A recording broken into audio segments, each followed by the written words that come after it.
And so this just shows the question in stark relief. What is it about those neurons in the cerebellum that does not give rise to conscious experience, but other neurons do?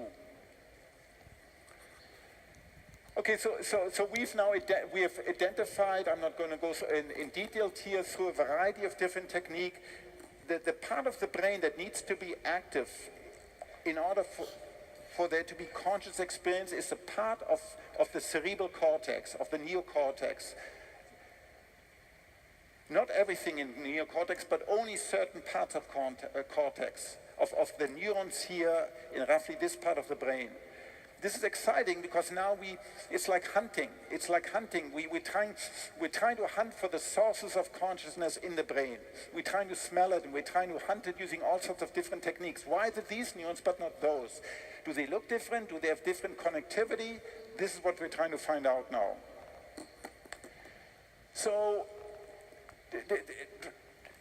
for us, it's very interesting to investigate using objective scientific measures who else has consciousness. What about patients that I can't talk to anymore, that are in coma because they have a brain damage, or that are in a persistent vegetative state? Are they conscious or not?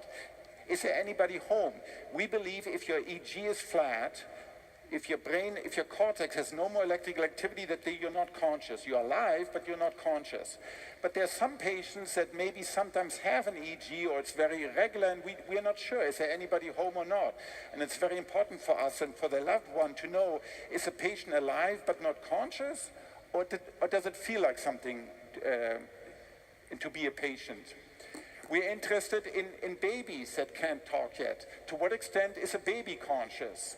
We believe a baby is conscious because the baby can do complex things like imitation learning. So you can do something like this to the baby, and the baby will do something like this back. So we believe that a baby has some type of consciousness.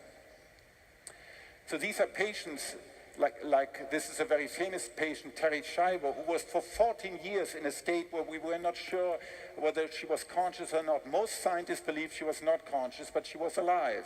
And so we try to find more objective ways of testing that. And then finally, we come to animals. So I believe that animals are conscious, certainly that mammals are conscious. So here you see dogs interacting with humans.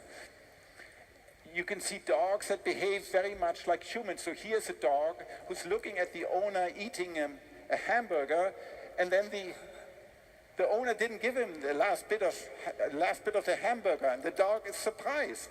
How could you not give me the last piece of hamburger?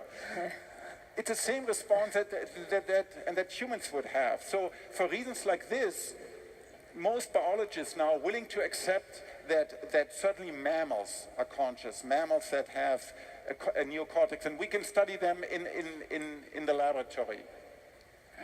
But there are many systems where we are simply not sure whether they're conscious and when does consciousness happen. So for example, in a fetus, we mentioned this already yesterday, when does consciousness first arise? Is it at the moment of conception?